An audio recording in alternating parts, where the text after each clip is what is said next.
सियावर रामचंद्र भगवान की जय। इसे ही आओ सरे सीता तहाँ आई, गेरे जा पूजने जननी पठाई।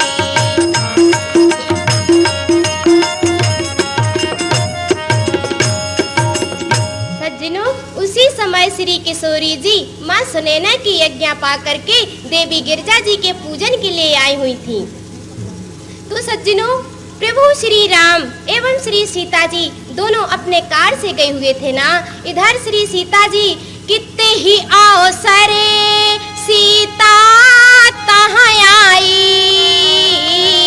ओ गिरजा पूजनो जननी पठाई। तो ते ही आओ सरे आए दो भाई।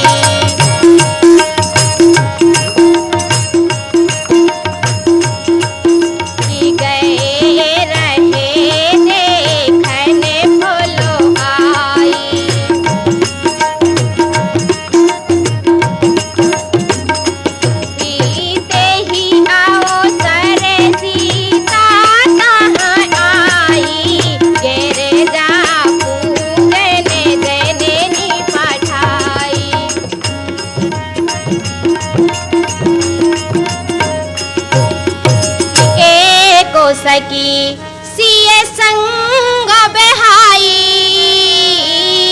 ओ गई रही देखने फुलो आई। तू ते दो बांधो बिलो के जाई, ओ प्रेम बेबस सीता पहाँ आई। सज्जनों, एक सखी सीता जी व अन्य सखियों को छोड़ करके बगीचे में गई। जैसे ही उसने भैया लक्ष्मण के सहित प्रभु श्री राम को फूल चुनते देखा, इस सखी की विचित्र सी स्थिति हो गई और लौट करके आई। सीता जी ने पूछा, अच्छा तुझे क्या हो गया है? बोले तासो दशा देखिए सखी, बोले के गा तो जलने कारण कहो ने जे हरस करो, सब पूछे मृदुबेन। सज्जनों, सीता जी व सखियां हंस करके पूछने लगी कि आखिर तू बता तुझे क्या हो गया है अरे बगीचे में जा करके। सज्जनों, इस गीत के माध्यम से सुने वह सखी क्या कहती है कि हमरे लगाए दियो टोना, हमरे लगाए दियो टोना, के सोरे गोरे शाम रो सलोना।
छत्तीसगढ़ी जादू टोना तो नहीं लग गया?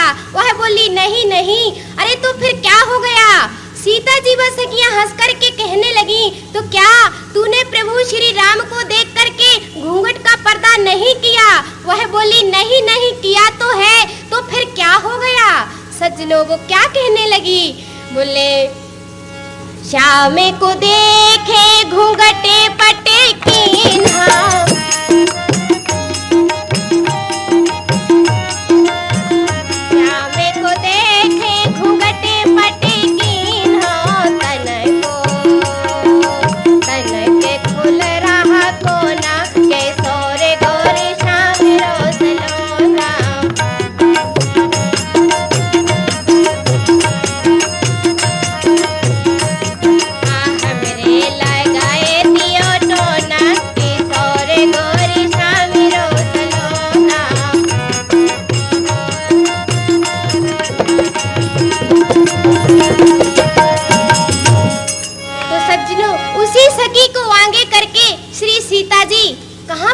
जाने लगी जहाँ प्रभु श्री राम थे। लेकिन उस सखी ने कहा कि इतना जरूर कहूंगी क्या कि अवसो देखिए देखने योग।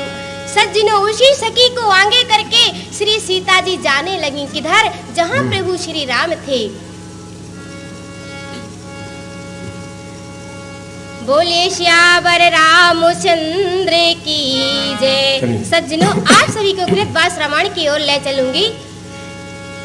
एक समय नारद ऋषि राई, सीता ही मिले मार्गो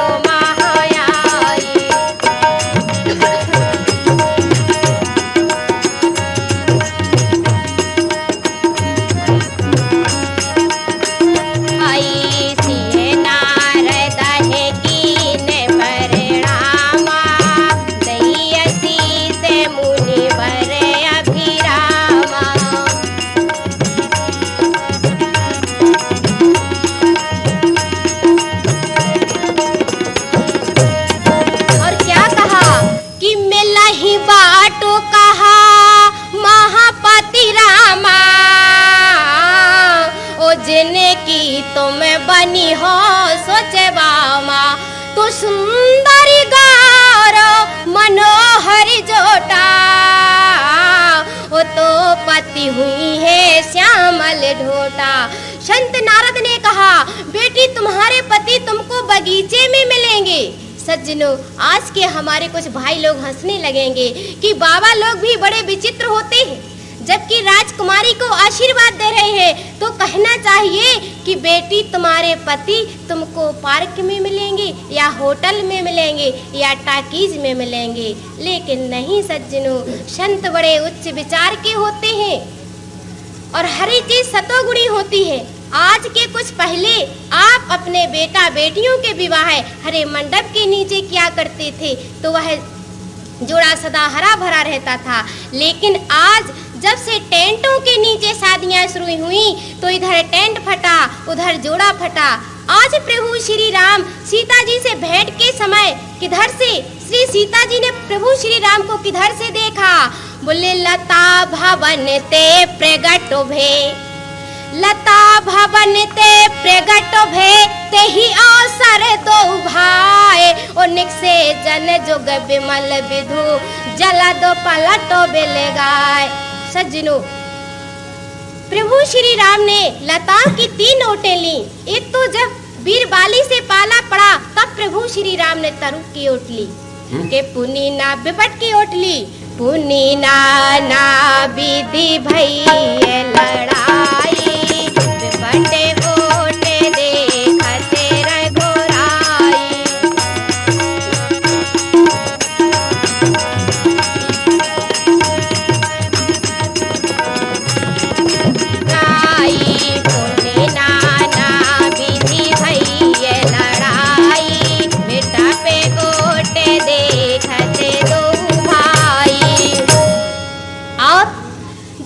श्री राम का सुतीक्षण से मिलन हुआ तब प्रभु श्री राम ने तरु की ओट ली, किया बोरले भगती देखे मुनि राई, ओ प्रभु प्रगटे तरु ओटे लोकाई।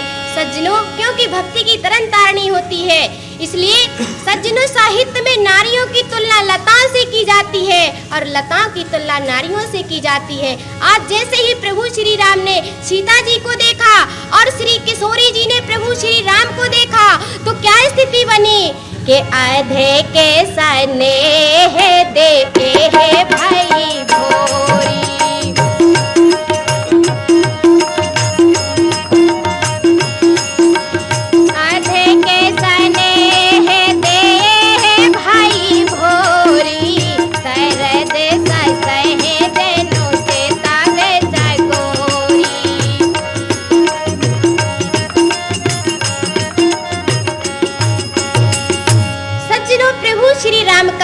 चंद्रमा के समान मुख देख करके श्री सीता जी की विचित्र स्थिति हो गई।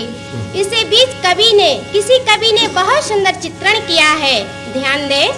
आंखों में सफेद पुतली, काला डोरा इत्यादि, रघुराजे बेलो के लिए साजनी आबे ने है ना दे है समारन दे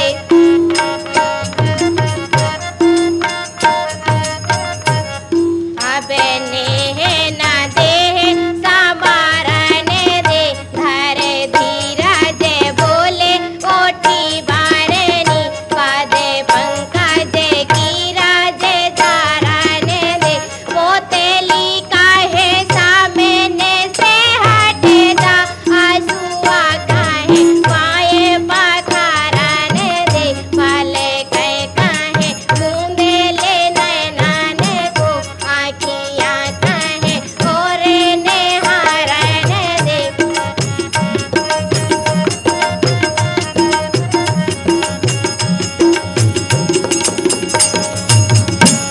और जैसे ही प्रभु श्री राम ने सीता जी को देखा तो सज्जनों आपने दोनों के प्रेम का प्रदर्शन तो सुन ही लिया है।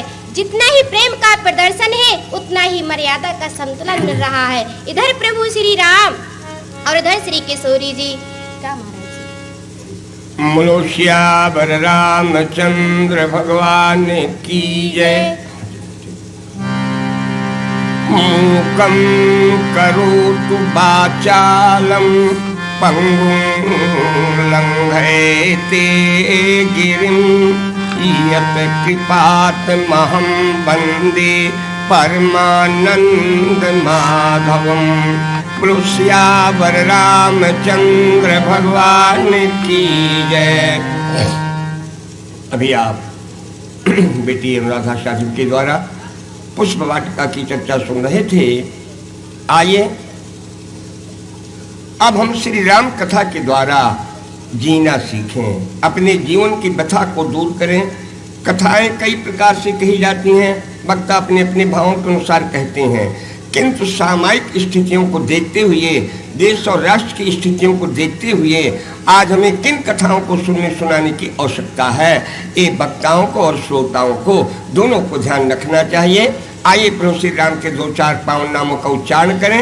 सभी बोलेंगे, ये न कहना पड़े, इशारा न करना पड़े, ये प्रभु का नाम है। इन सारी कथाओं का सार, इस जीवन का सार, इस संसार का सार प्रभु का नाम है। इसलिए सभी बोलेंगे, हमारी माताएं बहनें, सज्जन वृंद और हमारे बच्चे भी।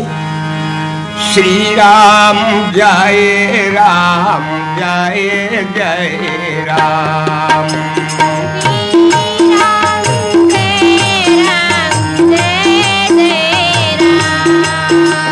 श्री राम जय राम जय जय राम।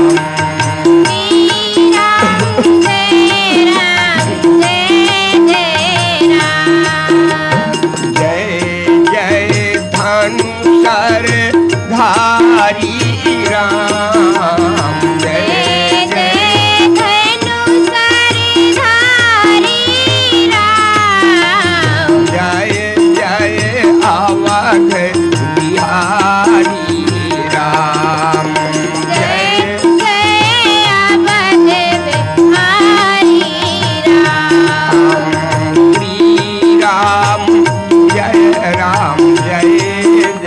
राम। श्री राम जय राम जय जय राम।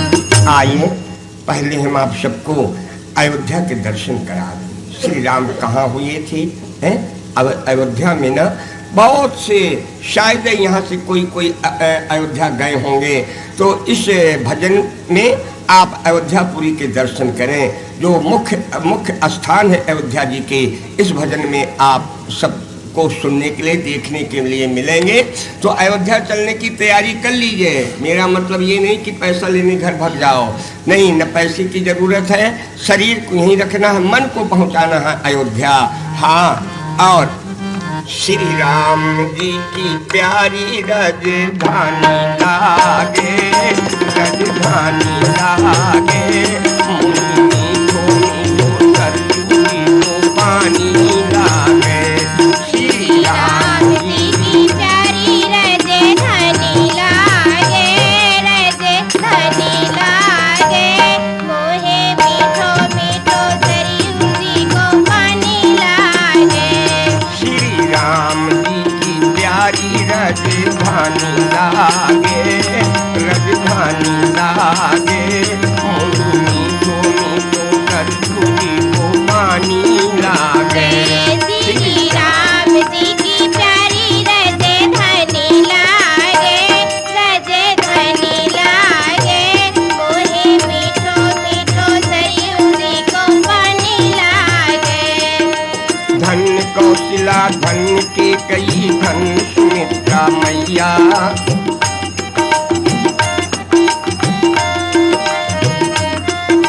धन भूप दशरथ आंगन जहाँ खेल चारों भैया। अरे तो कली रसीली हर की पानी लागे, पानी लागे, मोहे मीठो मीठो कस्तूरी को पानी लागे।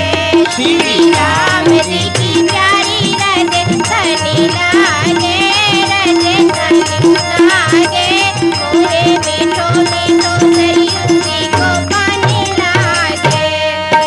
छोटी छावनी रंग महल हनुमान गढ़ी सुंदर, छोटी छावनी रंग महल हनुमान गढ़ी अति सुंदर। तीन लोक के नायक बैठे कनक भवन के अंदर, शोभा राम जी की प्यारी सुख खानी लागे, सुख खानी लागे, मोहे मीठो मीठो सरयू जी को पानी लागे। श्री राम की प्यारी राजधानी लागे, राजधानी लागे, मोहे मीठो मीठो सरयू जी को पानी लागे।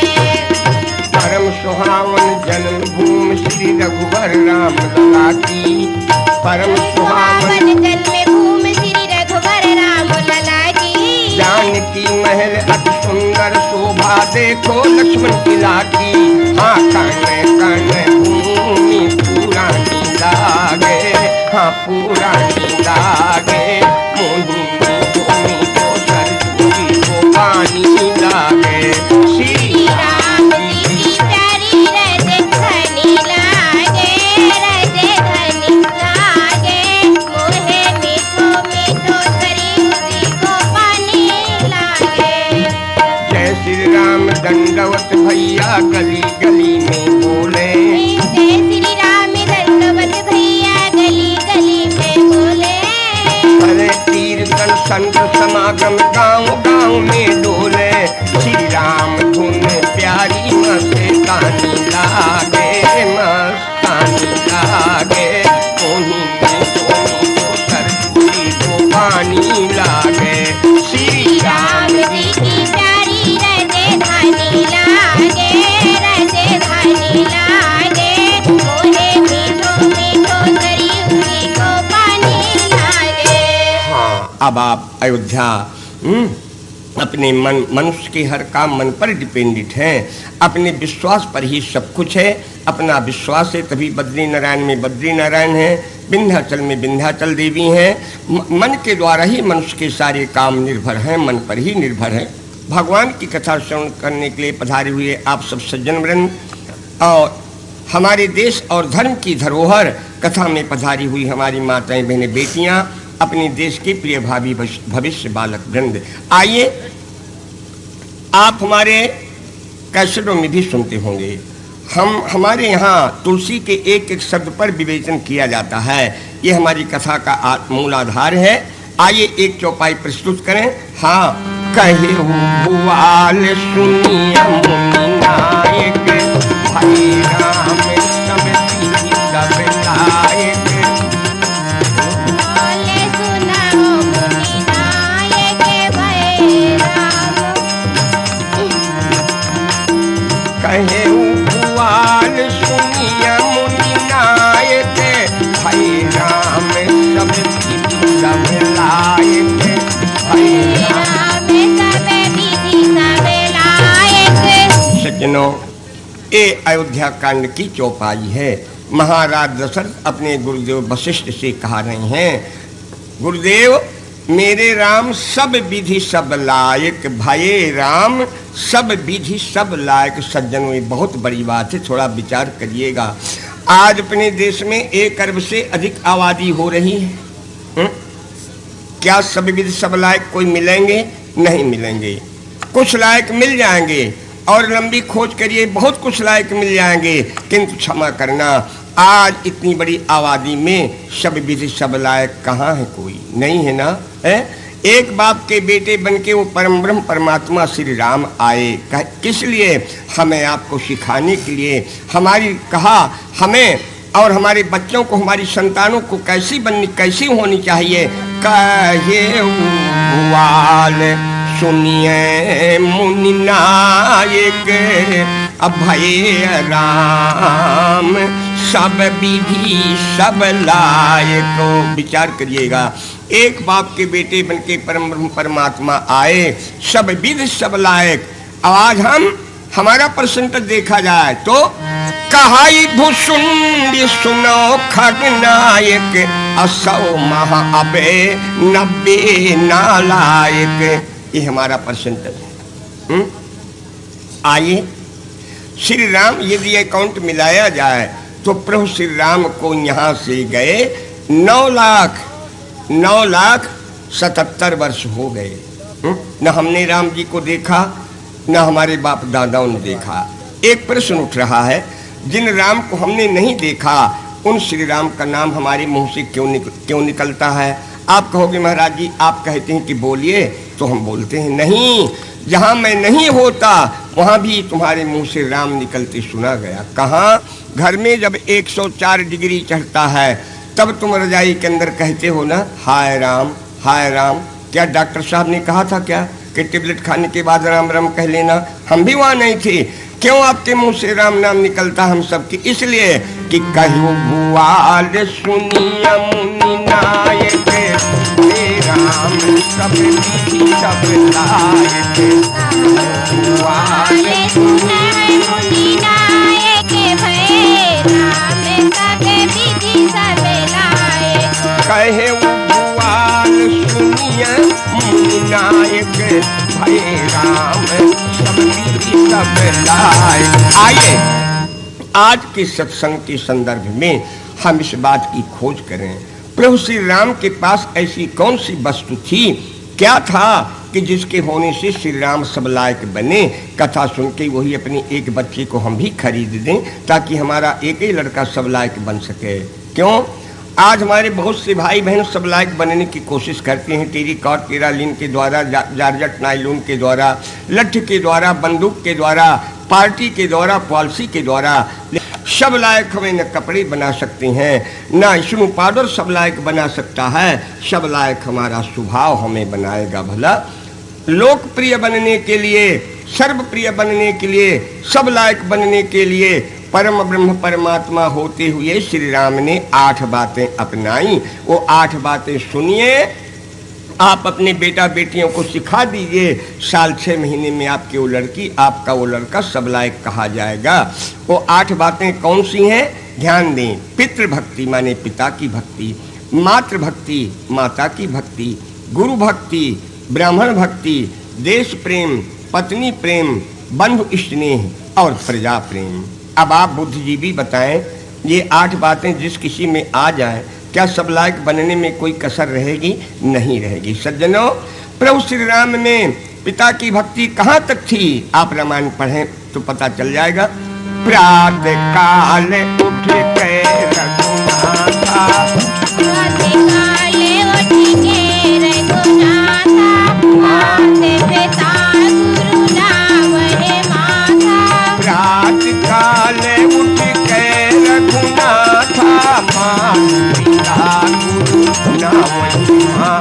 परम ब्रह्म परमात्मा होते हुए श्री राम का ये नेम था। प्रातः काल सवेरे उठ के अपने माता पिता गुरु को मत्था झुकाते थे, प्रणाम करते थे। अभी अगर ईमानदारी के हाथ उठवाए जाए तो यही पता चल जाए, घर में माँ बाप जिंदा बने हैं। ऐसे कितने बैठे हैं हमारी समाज में जो सवेरे अपने माता पिता को प्रणाम करते हों ना? बड़ी शर्म लगती है, बड़ा संकोच लगता है। राम का सवेरा सुना आपने? प्रातः काल उठ के रघुनाथा, अम्मा तू पिता गुरु नाम महिमा था। अब आज हम अपना सवेरा बताएं। पड़े पड़े ही पलंग पर करें चाय का ध्यान, हवन करें सिगरेट का होए आत्म कल्याण। देखो महाराज मनु ने अपनी स्मृति में लिखा है, जो अपने से बड़ों को प्रणाम करती हैं, जो अपने से बड़ों को प्रणाम करती हैं, उन्हें उनमें 4 चीज़ों का स्पेशल फोर्स आता है। ये मनु स्मृति का श्लोक हम आप सबको सुना रहे हैं। मनु महाराज ने लिखा है, अभिवादनशील से नित्यं वृद्धोपि सेविना चत्वारो तस्य वर्धन्ति आयुर्विद्या यशो बलः। याद रखिए, उनकी आयु उम्र बढ़ जाती है, विद्या मिल जाती है, उनको जश मिलता है और शक्ति मिलती है। भला अपने से बड़ों को प्रणाम करने से सीखिए श्री राम जी से। प्रातः काले उठे करे रघुनाथ,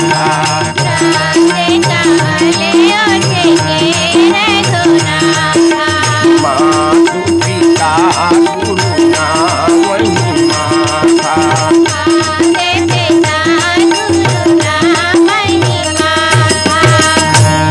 पिता की आज्ञा पर श्री राम जी ने क्या छोड़ा? अयोध्या का राज नहीं, शरीर के गहने और कपड़े तक उतार दिए प्रभु राम ने। क्या लिखा है?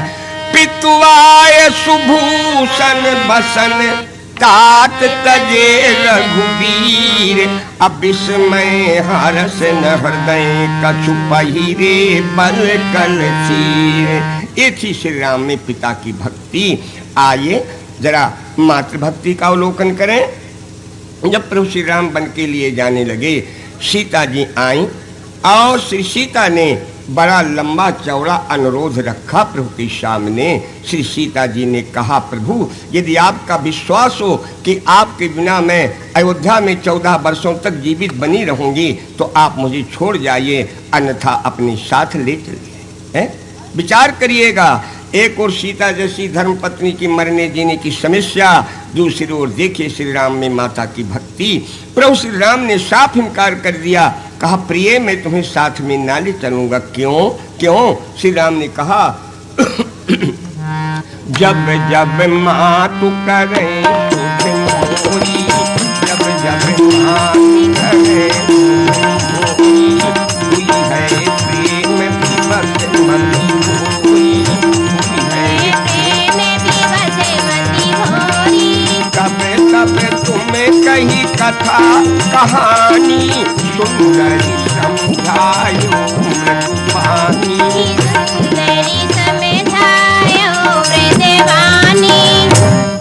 श्री राम ने साफ शब्दों में कह दिया। कहा, सीते क्या कहूँ सुभाव शपथ सदमुहि, मैं सुमुखी माँ तो हित राखूं तुम्हि। ये है हमारे श्री राम का आदर्श। प्रभु श्री राम माता के सुख के लिए सीता जैसी धर्मपत्नी को ठुकराने को तैयार है। आज हमारे यहाँ शादी हो जाए और कहीं पोस्टिंग हो जाए, चाहे चपरासी ही बन जाए, घर में बूढ़े माँ बाप बनाए खाएं या भूखों मरें, हम अपना पैर बिगाड़ देंगे? बोलो, हम पैर बनाते हैं, लेकिन श्री राम ने पैर नहीं बनाया, श्री राम ने आदर्श बनाया। सीता जी से खुले शब्दों में कहा, कहां सुभाव सपद सदमोही, मैं सुमुख माँ तो हित राखूं तुम्हि। सज्जनों, इतना ही नहीं, जिस माँ की कोख से पैदा हुआ पुत्र, जिस माँ को माँ नहीं कहता, उस माँ का भी कितना आदर है राम के यहाँ। शायद आप समझ गए होंगे वो कौन सी माँ है कि जिसके बेटे ने जीवन भर माँ नहीं कहा। वो है माता कैकेयी। जिस दिन से कैकेयी ने राम का वनवास बताया भैया भरत से, उसी दिन से भरत जी ने प्रण कर लिया था, अभागिनी अब मैं तुझे जीवन में कभी माता नहीं कहूँगा। भैया भरत ने जीवन भर कैकेयी को कभी माँ नहीं कहा। गोस्वामी जी ने गीतावली में लिख दिया, कैकेयी जब लग जियत रही, तब लग भरत मातु कही, मुख भर कबहु न बात कही। जब प्रभु, लेकिन देखो प्रभु श्री राम का स्वभाव, जब लंका विजय करके आए, अपनी माता कौशल्या सुमित्रा से बाद में मिले, बाद को पहले पहले प्रभु जाना के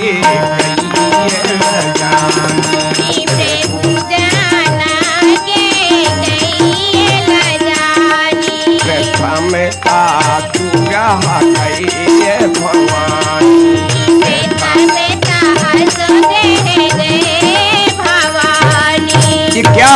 ए आस सुभाव कहूँ सुनो न देखो मैं के ही खगेश रघुपति समलेखो।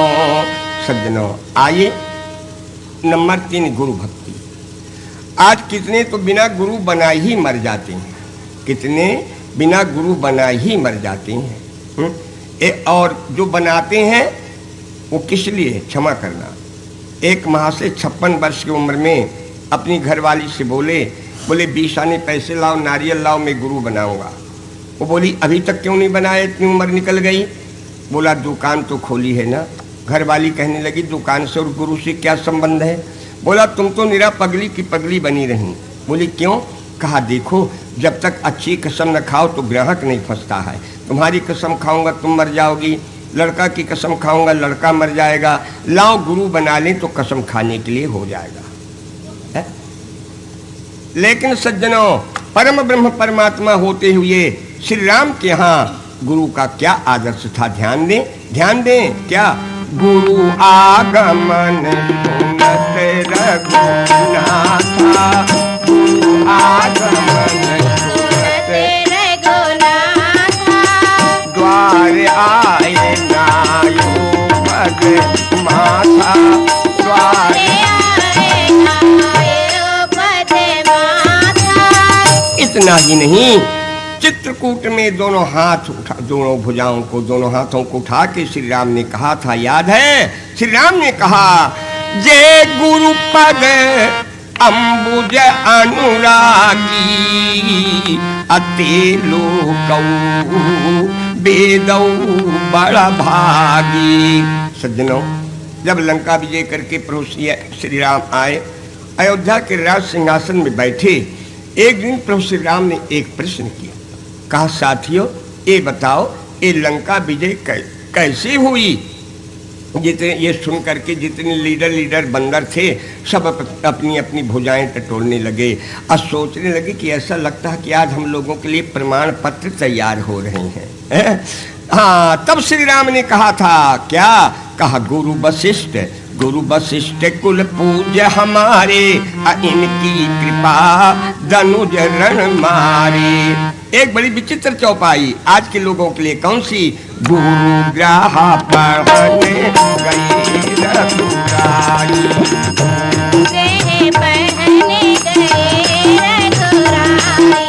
अर्प काल विद्या सब आई,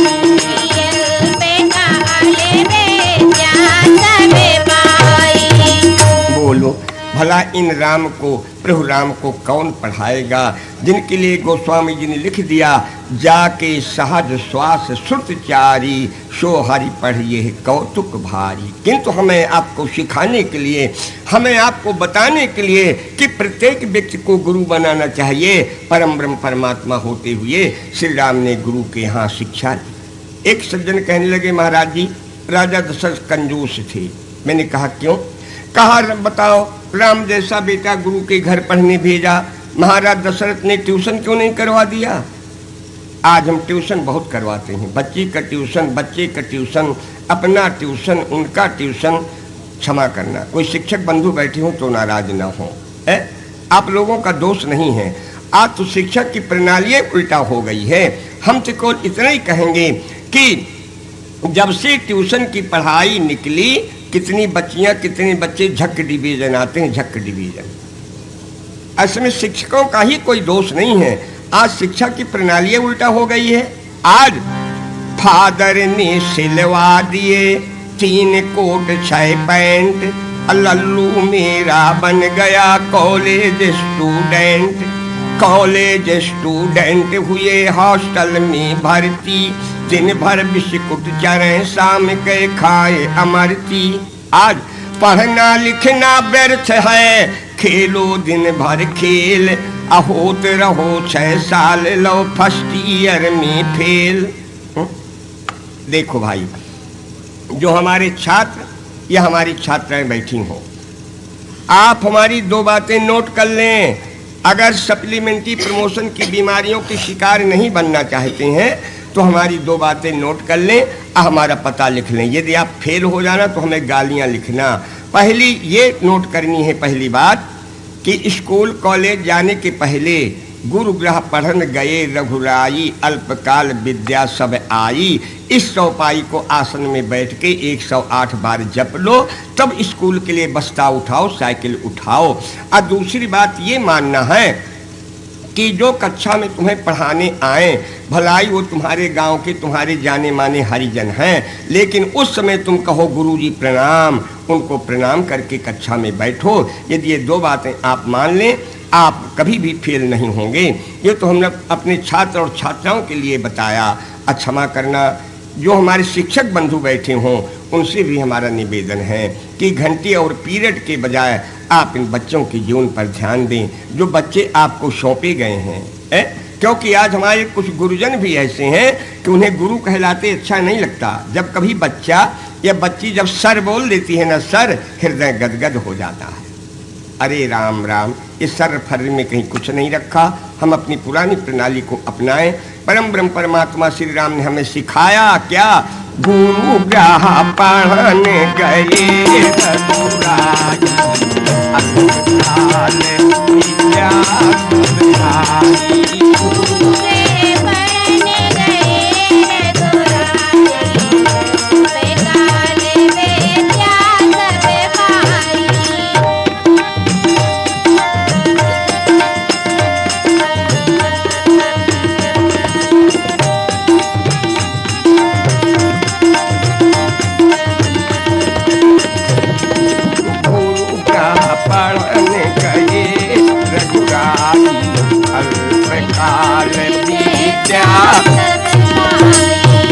अब आइए, सब लायक बनने के लिए 8 बातें सीखनी है ना।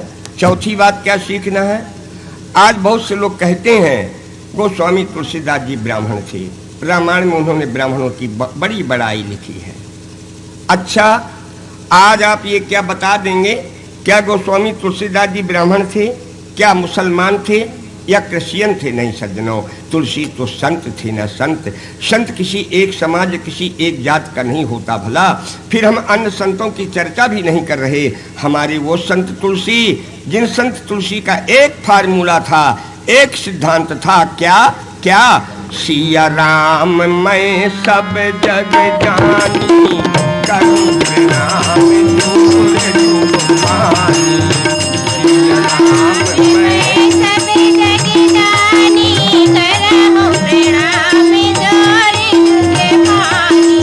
सिया राम मैं सब जग जानी, करूं प्रणाम दूर जुग। ऐसे संत तुलसी पर कोई मजहबी आरोप लगाना ये कितनी अपराध की बात है बंधुओं। देखो, हम गोस्वामी जी को कभी भी नहीं आप कह सकते। 3 बार लिख के दे दिया, कभी न होम नहीं चतुर कहाऊं, मति अनुरूप राम गुण गाऊं। कभी न होम नहीं चतुर प्रवीणु, सकल कला सब विद्याहीनु। लोगों ने कहा बाबा अभी तो आप जरूर कहते हैं कि मैं कवि नहीं हूँ, लेकिन जब पुस्तक बनके तैयार हो जाएगी ना, तब आप राष्ट्रीय पुरस्कार लेने के लिए भोपाल पहुँच जाएंगे। लिख के दीजिए कि मैं कवि नहीं हूँ। बाबा ने लिख के दे दिया क्या? कवित्व विवेक एक नहीं मोरे, मैं सत्य कहूँ लिखे कागज पूरे। अब बोलिए, गोस्वामी जी को हम क्या माने? राइटर माने। गोस्वामी तुलसीदास जी ने राइटर बनके रामचरितमानस का उल्लेख किया है। राइटर का काम होता है एकमात्र सब्जेक्ट लिखना। इसी प्रकार रामायण में गोस्वामी जी ने प्रत्येक पात्र का सब्जेक्ट लिखा है। न उन्होंने किसी की निंदा लिखी, न उन्होंने किसी की बड़ाई लिखी। यदि यह मानकर आप रामायण पढ़ेंगे तब तो आपको कोई भी तर्क नहीं होगा, और यदि ये नहीं मानेंगे तब तो रामायण ऐसा ग्रंथ है कि शंका ही शंका है। बताएं, एक घर में एक पढ़ी लिखी बहू आई। सास ने कहा देखो हमारी सब बहुएं 2 दोहा रामायण पढ़ती रहीं, और तुम फुल्का चाहे देर से बनाओ लेकिन 2 दोहा रामायण पढ़ा करो। भले घर की लड़की थी, सास की आज्ञा मान के रामायण का गुटका मंगाया, पढ़ना शुरू किया। बालकांड पढ़ रही थी, चौपाई निकल आई। कौन सी चौपाई? कत विधि सीरज नारी जग माही,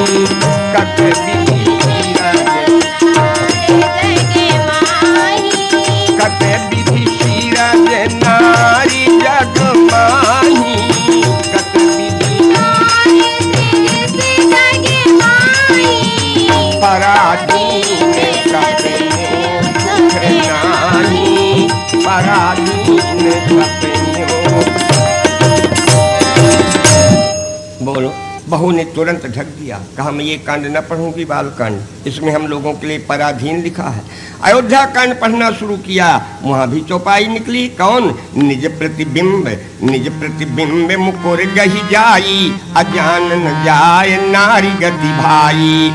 जहां पढ़ा बहू ने तुरंत ढक दिया। बहू ने कहा इट इज जेंट्स कांड, इट इज जेंट्स कांड, ये बड़े बड़े पुरुषों के कांड हैं, मैं इनको नहीं पढ़ूंगी। आरण्य कांड पढ़ना प्रारंभ किया, वहां भी चौपाई निकली, जप तप नियम जलाशय झारी, होए ग्रीष्म सुख है सब नारी।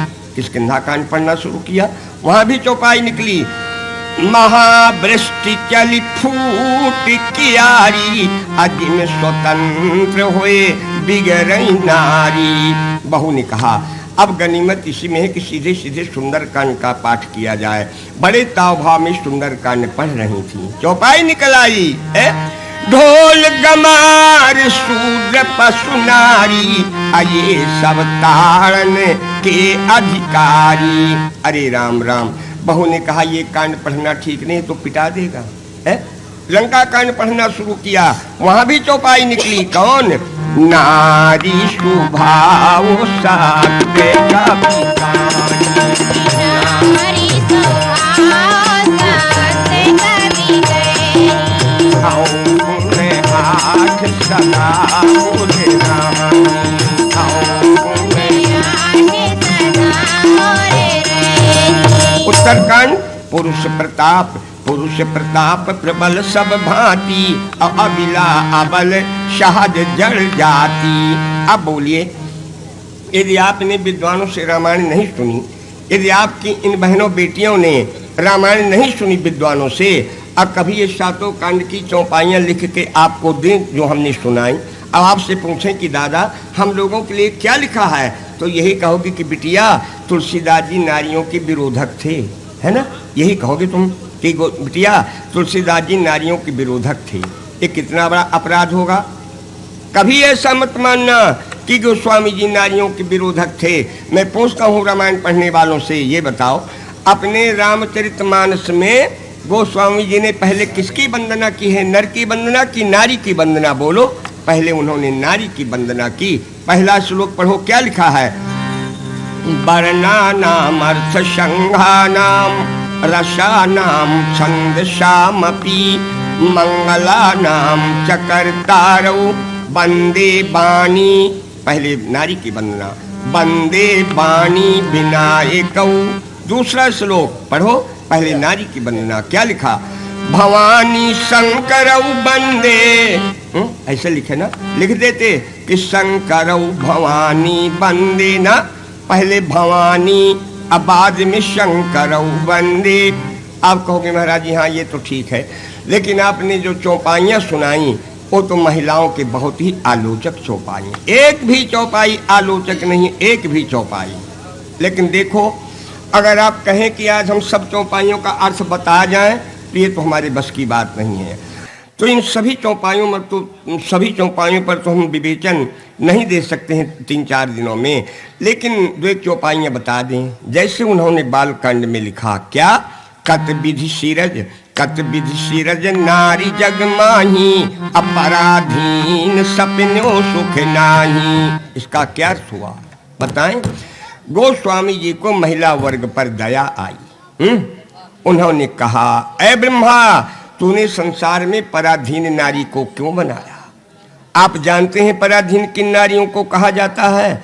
आप जानती हैं पराधीन किन नारियों को कहा जाता है? आप सबकी सब थोड़ी पराधीन है ना। हम झांसी वाली रानी को पराधीन थोड़ी मानेंगे, इंदिरा जी को पराधीन थोड़ी मानेंगे।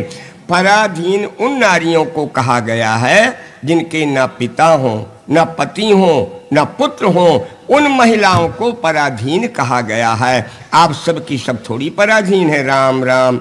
हमारे भारत की नारी तो वो है, हम लोगों को 60 रुपए रोज का मजदूर ढूंढे नहीं मिलता है, और इन सब को, हमारे भारत की नारियों को, इन लोगों को 3-3 कुदरती बॉडीगार्ड मिले हैं। 3-3 बहनों बेटियों, तुम्हें 3-3 चौकीदार मिले हैं।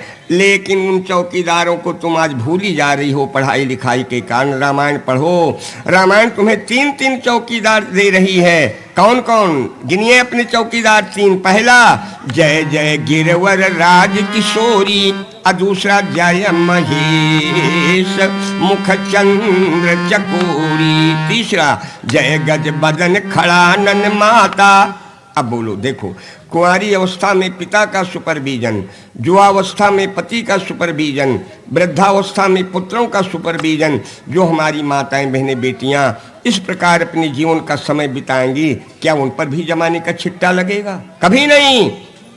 लेकिन क्षमा करना, आज पढ़ाई लिखाई के कारण हमारी बेटियां अपने ओरिजिनल चौकीदारों को भूल गई हैं, भूल रही हैं। मामा के यहाँ से इंटर हो रहा है, फूफा के यहाँ से बीए हो रहा है, जीजा के यहाँ से एमए हो रहा है।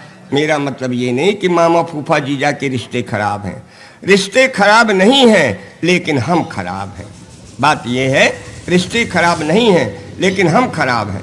मैंने कुछ निकम्मों के मुंह से सुना। अब बोलो, जो अपनी पत्नी की बहन है, जिसे आप लोग साली कहते हो, अगर हम भी उसे बहन मान लें तो क्या हर्ज है? जब वो हमारी पत्नी की बहन है तो हम भी उसे बहन मान लें तो क्या हर्ज है? लेकिन मैंने निकम्मों के मुंह से सुना, कहते हैं भगवान मुझे एक साली दो, भगवान मुझे एक साली दो, चाहे गोरी दो चाहे काली दो, भगवान मुझे एक साली दो। मैंने कहा क्या मतलब? बोले साली का डाला रंग अगर होली पर तन में पड़ जाए तो चाहे कितना ही पापी हो पर वो जीजा भी तर जाए। बताओ, ये निकम्मों का हाल है। इसलिए बहनों बेटियों, तुम रामायण पढ़ो। रामायण तुम्हें 3 चौकीदार दे रही है। जय जय गिरवर राज,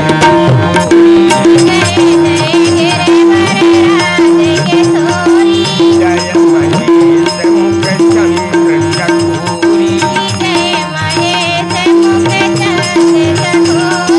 जय गज बदन खड़ानन माता,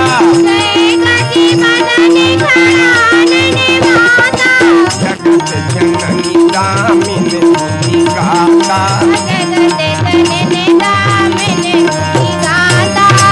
आइए, जो जिस चौपाई में लोग बड़े उलझन में पड़े रहते हैं, ढोल गमार शूद्र बसुनारी, आइए सब तारण के अधिकारी। इस चौपाई का क्या अर्थ हुआ बोलो? पहले तो आप लोग ये विचार करें, जो तुलसी बाबा सारे संसार को सीताराम में मानते हैं, क्या वो तुलसी किसी के पीटने के लिए लिखेंगे? थोड़ा ये विचार करें। देखो, ये ताड़ना नहीं है। जो पढ़े लिखे हमारे बंधु बैठे हों, और देखिए, हो सकता है हमारी कथा में बैठे हों हमारे सम्माननीय फॉरेस्ट ऑफिसर, जिन्होंने हमारे लिए बड़ी सुविधा दी। हमने बहुत बहुत धन्यवाद प्रदान करते हैं। हमने उनसे कहा था कि कथा में आइएगा, वो भी बैठे होंगे, और भी बहुत से पढ़े लिखे लोग होंगे। देखो, ये ताड़ना नहीं है भला, ये तड़ना है, तड़ना। कवि के पास शब्दों का लाइसेंस होता है। वो छोटा का बड़ा, बड़ा का छोटा करता है, कर सकता है। ये ताड़ना शब्द नहीं है, ये वास्तव में तड़ना है। गोस्वामी जी के कहने लिखने का अभिप्राय ये है कि इन 5 चीज़ों को हमेशा तड़े रहो। किनको किनको? ढोल गमार शूद्र पशु नारी। कहा ये 5 तड़ने के योग हैं। तड़ने का मतलब होता है देख रेख। कहीं कहीं बोला जाता है, भैया मैं मेरी फला वस्तु तड़े रहना, भैया मैं आ रहा हूँ, जरा मेरा झोला तड़े रहना। तो इन 5 चीज़ों को कहा देख रेख में रखो। जैसे ढोल, मान लो अगर ये तबल बजा के छोड़ जाए यहीं, कल सवेरे कोई बच्चा आएगा, ढीला मारेगा, फट जाएगा, है ना। और गमार, आपका एक भाई गमार है, यदि आप उसे न तड़ोगे, कहाँ गया किधर गया, न जाने किससे झगड़ा करके आ जाए। बोलो। शूद्र, आपके खेत खलिहान में एक हरिजन भाई हमारा काम कर रहा है, और तो मान लो यदि आप उसे न तड़ोगे कि भूखा है प्यासा है, तो कैसे आपका काम करेगा? है इसी प्रकार पशु, आप अपनी गाय भैंस को दूह लें और फिर देख रेख न रखें, उसे न तड़ें कि कहाँ गई किधर गई, तो कोई कांजी हौज में डाल देगा ना। इसी प्रकार नारी, ये हमारी माताएं बहनें बेटियां हैं, यदि आप इनको नहीं तड़ोगे कि साड़ी फटी है कि गहना टूटा है तो ये बेचारी किसके सहारे रहेंगी। इसलिए संत तुलसी के लिखने का अभिप्राय ये है कि इन पांचों चीजों को हमेशा तड़े रहो, इनकी देख रेख रखो। किनकी किनकी? ढोल गमार सूद्र पशु नारी, ढोल गमार ये सब तारण के अधिकारी, ये सब तारण के अधिकारी। आइए, लेकिन हमारे समाज में कुछ ऐसे लोग बैठे होंगे जो ज़्यादा पढ़े लिखे न होंगे। वो कहते होंगे कि यहाँ ताड़ना लिखा है, वो तो महाराज जी ने अर्थ बना दिया। नहीं नहीं, विद्वानों से पूछना जो पढ़े लिखे हों, भला हम बना के कथा नहीं कहते हैं। अथवा यदि आपको ये संदेह है तो देखो, ढोल गमार शूद्र पशु नारी, ये पांचों क्या हैं?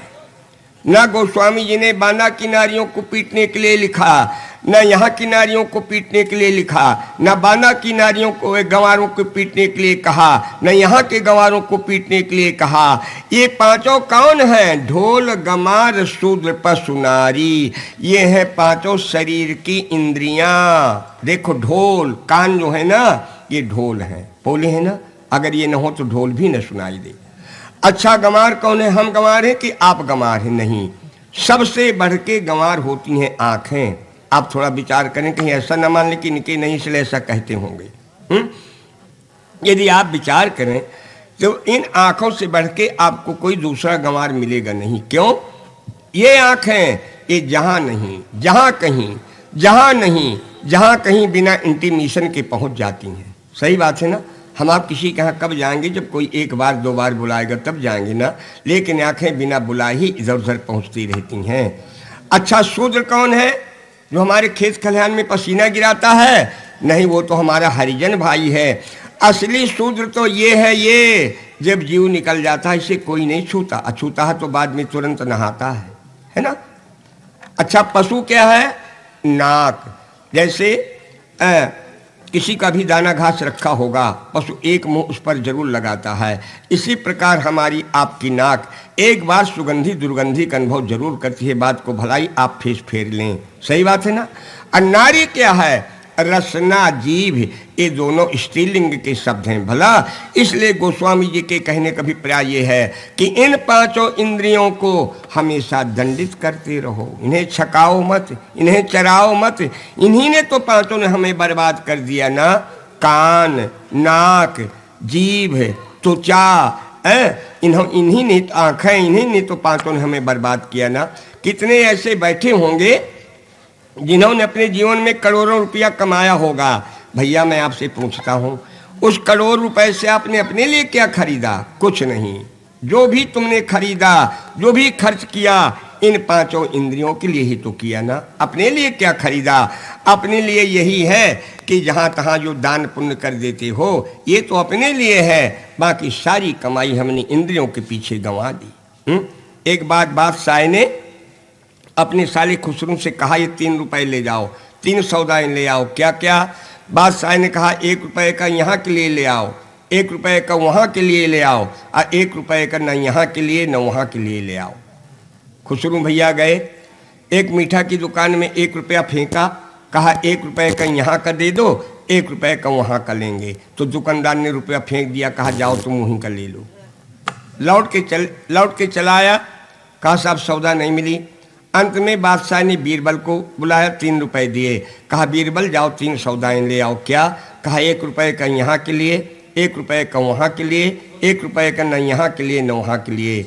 बीरबल तो बड़े बुद्धिमान थे, गए पुराने जमाने में 1 रुपए का कलाकंद तौलाया, गमछे में बांध लिया और आगे बढ़े। एक जगह कथा हो रही थी, 1 रुपया कथा में चढ़ा दिया, बचा 3रा रुपया। एक जगह जुआ हो रहा था, दांव लगा दिया, हार के चले आए। बादशाह से बोले साहब 3 सौदाएं ले आया।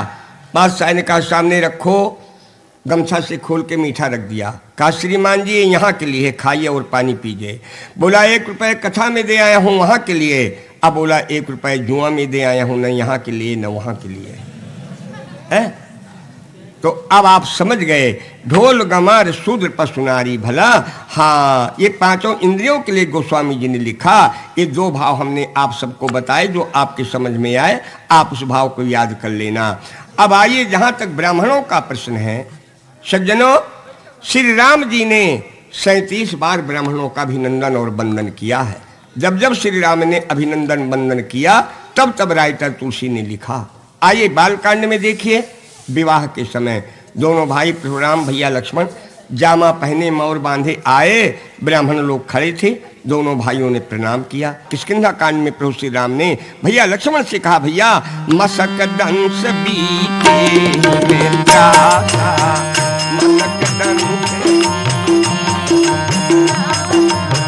मसक दंश बीते हिमें त्रासा, मसक दंश बीते जिमें दुज दोह किए कुलैना का, जिमें दुज दोह किए कुलैना। और सुंदरकांड में प्रभु श्री राम ने विभीषण से कहा, शगुन उपासक परम हित निरत नीत दृढ़ नेम, ते नर प्रिय मुहि प्राण सम जिनके दुज पद प्रेम। सज्जनों, लंका कांड पढ़िए, श्री राम ने क्या किया लंका कांड में। मन महाविप्र चरण सिर नावा, उत्तर दिशही विमान चलावा। उत्तरकांड सकल दुजन कहा नाय उमाता,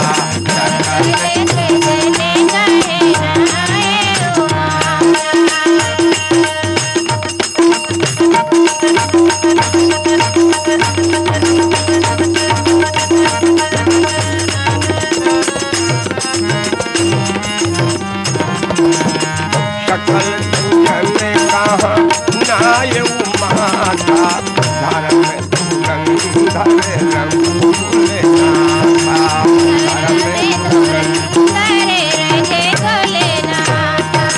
ये सातों कांड हमने आपके सामने रखे। क्या गोस्वामी जी ने अपनी ओर से कोई चौपाई लिखी? नहीं।